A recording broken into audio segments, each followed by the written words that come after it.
Hello বন্ধুরা, তো কেমন আছো সবাই? আশা করি সবাই ভালো আছো। আজকে আমরা ক্লাস 8 ইতিহাস বিষয়ের প্রথম পর্যায়ক্রমিক মূল্যায়নের একটি নতুন প্র্যাকটিস সেট নিয়ে আলোচনা করব। এই প্র্যাকটিস সেটটিতে যতগুলো প্রশ্ন রয়েছে সমস্ত প্রশ্নের উত্তরগুলি এই ভিডিওতে আলোচনা করব। তো শুরু করা যাক আজকের ক্লাস। ক্লাস শুরু করার আগে তোমরা একবার প্রথম পর্যায়ক্রমিক মূল্যায়নের ইতিহাস বিষয়ের সিলেবাসটি দেখে নাও। প্রথম পর্যায়ক্রমিক মূল্যায়নে ইতিহাস বিষয়ে প্রথম 2টি অধ্যায় থাকবে। আঞ্চলিক শক্তির উত্থান ও উপনিবেশিক কর্তৃত্ব প্রতিষ্ঠা। আর পূর্ণমান হচ্ছে 15 নম্বরের এবং এর জন্য সময় থাকছে 30 মিনিট। এরপরে আমরা দেখে নেব এই প্র্যাকটিস সেটটিতে যেসব প্রশ্ন দেওয়া রয়েছে তার উত্তরগুলি।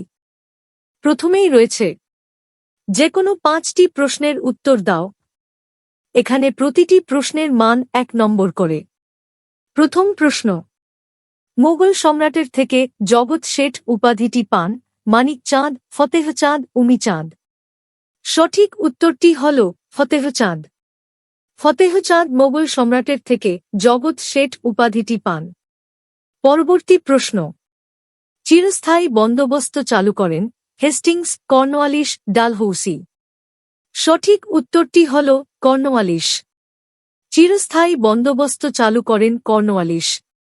পরবর্তী প্রশ্ন, কিভাবে মারাঠা শক্তি লর্ড ওয়েলেসলির অধীনতামূলক মিত্রতা চুক্তিতে আবদ্ধ হয়েছিল? উত্তর, বেসিনের সন্ধি 1802 খ্রিস্টাব্দে। পরবর্তী প্রশ্ন, বেনারসে জোনাথন ডানকান প্রতিষ্ঠা করেছিলেন Sanskrit college, Fort William college, Hindu college. সঠিক উত্তরটি হল সংস্কৃত কলেজ। বেনারসে জোনাথন ডানকান প্রতিষ্ঠা করেছিলেন সংস্কৃত কলেজ। পরবর্তী প্রশ্ন, দেওয়ান কাদের বলা হতো? উত্তর, খাজনা আদায়ের প্রধান কর্মচারী। পরবর্তী প্রশ্ন, পলাশির যুদ্ধে ব্রিটিশ ইস্ট ইন্ডিয়া কোম্পানির সর্বাধিনায়ক কে ছিলেন? উত্তর, রবার্ট ক্লাইভ। এর পরে রয়েছে যে কোনো 3টি প্রশ্নের উত্তর দাও।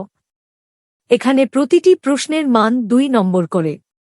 প্রথম প্রশ্ন, জেমস রেনেল বিখ্যাত কেন? উত্তর, ব্রিটিশ ইস্ট ইন্ডিয়া কোম্পানির শাসনে জমি ছিল অর্থনীতির মূল ভিত্তি। কোম্পানির তরফে জমি জরিপ করা ও তার ভিত্তিতে রাজস্ব নির্ণয় করা বিশেষ গুরুত্ব পায়। জমি জরিপের পাশাপাশি বাংলার নদীপথগুলিও জরিপ করা শুরু হয়। ব্রিটিশ কোম্পানি জমি জরিপ বিভাগের প্রধান হিসেবে নিয়োগ করেন জেমস রেনেলকে। তিনি বাংলার নদীপথগুলি জরিপ করে মোট 16টি মানচিত্র তৈরি করেন। পরবর্তী প্রশ্ন, ক্ষমতাহীন দায়িত্ব বলতে কি বোঝো? উত্তর, দ্বৈত শাসন ব্যবস্থায় বাংলার নবাবের হাতে ছিল নিজামত বা রাজ্যের আইন শৃঙ্খলা রক্ষার দায়িত্ব ও কোম্পানির হাতে ছিল দেওয়ানি বা রাজস্ব সংক্রান্ত অধিকার। কিন্তু প্রকৃতপক্ষে নবাবের প্রচুর দায়িত্ব থাকলেও তাঁর কোনো ক্ষমতা ছিল না, অপরপক্ষে কোম্পানির প্রচুর ক্ষমতা ছিল অথচ কোনো দায়িত্ব ছিল না। নবাবের এই অবস্থাকে ক্ষমতাহীন দায়িত্ব বলা হয়েছে। পরবর্তী প্রশ্ন, ইজারাদারি বন্দোবস্ত সম্পর্কে যা জানো লেখো। উত্তর, ইজারাদারি ব্যবস্থা।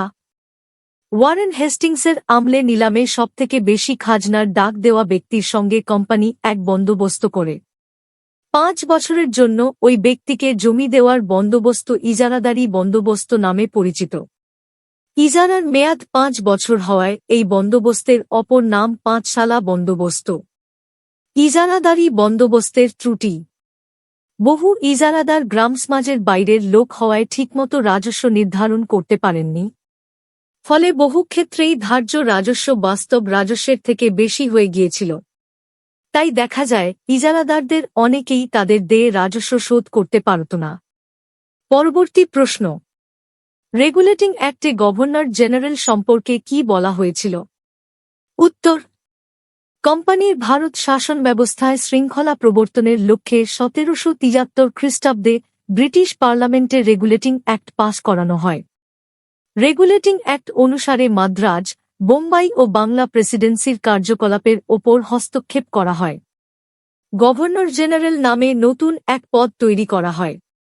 ঠিক করা হয় বাংলার গভর্নরই হবেন গভর্নর জেনারেল, যার মেয়াদ হবে 5 বছর। 4 জন সদস্য নিয়ে একটি গভর্নর জেনারেলের কাউন্সিল গঠিত হবে। এই আইনের ফলে কলকাতা ভারতে ব্রিটিশ শাসনের রাজধানীতে পরিণত হয়। পরবর্তী প্রশ্ন, মেকলের প্রতিবেদনে কি বলা হয়েছিল? উত্তর, বেন্টিংকের শিক্ষাসচিব মেকলের প্রতিবেদন ছিল ব্রিটিশের নতুন শিক্ষা ব্যবস্থার মূল পথপ্রদর্শক। প্রতিবেদন পেশ জেনারেল কমিটি অব পাবলিক ইনস্ট্রাকশনের সভাপতি টমাস ব্যাবিংটন মেকলে ভারতবর্ষের শিক্ষার প্রসঙ্গে একটি প্রতিবেদন বা মিনিটস পেশ করেন। প্রতিবেদনের বিষয়বস্তু, মেকলের প্রতিবেদনে বলা হয়, ভারতে ব্রিটিশ ঔপনিবেশিক প্রশাসনের প্রধান উদ্দেশ্য হল ইংরেজি শিক্ষিত মধ্যবিত্ত শ্রেণী তৈরি করা। মেকলে এই প্রতিবেদনে আশা প্রকাশ করেন যে শিক্ষিত মধ্যবিত্তরা জন্মগতভাবে ভারতীয় হলেও রুচি, আদর্শ ও নৈতিক আচরণের দিক থেকে ব্রিটিশ হয়ে উঠবে। মেকলে এই প্রতিবেদনে জানায়, ভারতীয় ভাষায় শিক্ষার চর্চাকারী প্রতিষ্ঠানগুলিকে সরকারি অনুদান দেওয়া হবে না। এর পরে রয়েছে, যেকোনো একটি প্রশ্নের উত্তর দাও। এখানে প্রতিটি প্রশ্নের মান 4 নম্বর করে। প্রথম প্রশ্ন, শাসক হিসেবে লর্ড বেন্টিংকের গুরুত্বপূর্ণ পদক্ষেপগুলি বিবৃত করো। উত্তর, ভারতে গভর্নর জেনারেলদের মধ্যে উইলিয়াম বেন্টিংক বেশ কিছু সংস্কার সাধন করেছিলেন। তিনি মহলওয়ারি বন্দোবস্ত প্রবর্তন।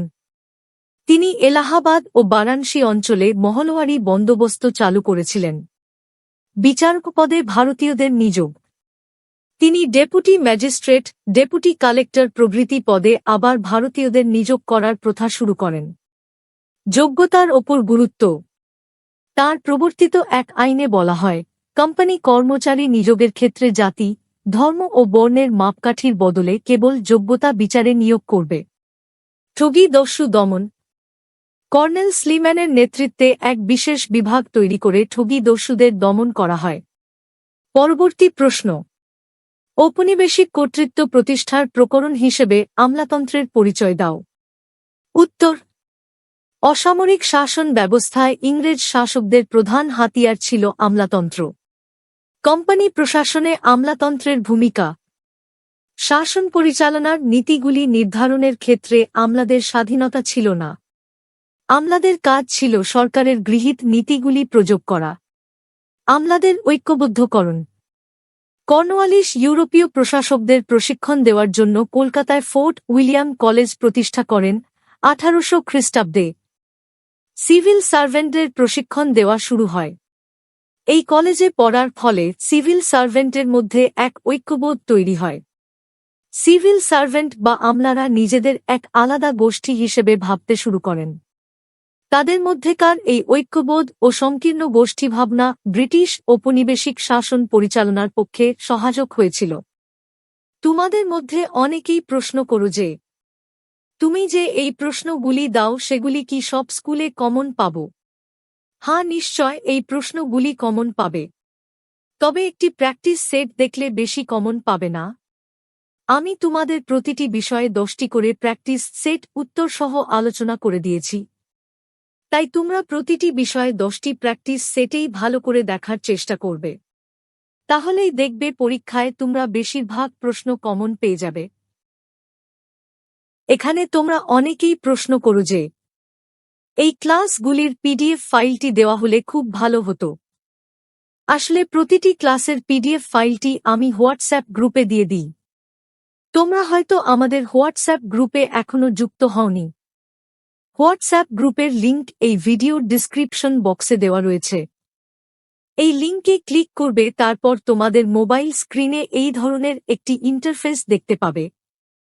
দেখো, এখানে মাহাতো স্টাডি ক্লাস 8 লেখা রয়েছে এবং তার নিচে লেখা রয়েছে ভিউ চ্যানেল। তো ভিউ চ্যানেল এর উপর ক্লিক করবে। তারপর তোমরা অটোমেটিক হোয়াটসঅ্যাপ এর মধ্যে পৌঁছে যাবে। তারপর আমাদের গ্রুপটি দেখতে পাবে। দেখো, উপরের দিকে লেখা রয়েছে মাহাতো স্টাডি ক্লাস 8 এবং তার পাশেই ফলো লেখা রয়েছে, সেখানে ক্লিক করবে, তবেই তোমরা আমাদের হোয়াটসঅ্যাপ গ্রুপে যুক্ত হয়ে যাবে। এরপর স্টেপ বাই স্টেপ আমি দেখিয়ে দিচ্ছি যে কিভাবে তোমরা পিডিএফ ফাইলটি ডাউনলোড করবে। একবার এই প্রসেসটি দেখে নাও, তাহলেই তোমরা সমস্ত পিডিএফ ফাইল ডাউনলোড করতে পারবে। প্রথমেই তোমরা তোমাদের মোবাইলের হোয়াটসঅ্যাপ অ্যাপসটি ওপেন করবে। তারপর দেখবে উপরের দিকে 3টি বটন রয়েছে, চ্যাট, আপডেট, কল। তোমরা আপডেট বটন এ ক্লিক করবে। তারপর নিচের দিকে আমাদের গ্রুপটি দেখতে পাবে, সেখানে ক্লিক করবে। তারপর দেখবে পিডিএফ ফাইলগুলির লিংক দেওয়া রয়েছে, সেই লিংকে ক্লিক করবে। ক্লিক করার পর সেখানে নিচের দিকে দেখো ক্লাস 8 লেখা রয়েছে, সেখানে ক্লিক করবে।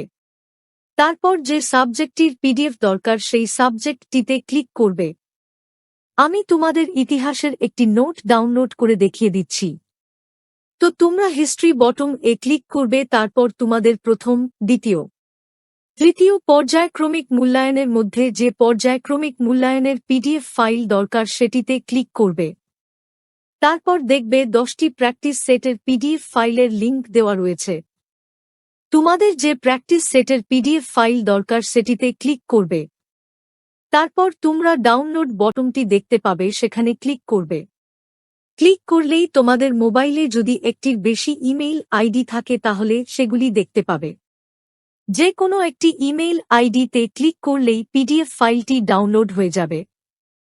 পিডিএফ ফাইলটিতে ক্লিক করলেই প্রশ্ন উত্তরগুলি দেখতে পাবে, যেগুলি খুব সুন্দরভাবে আমি সাজিয়ে লিখে দিয়েছি।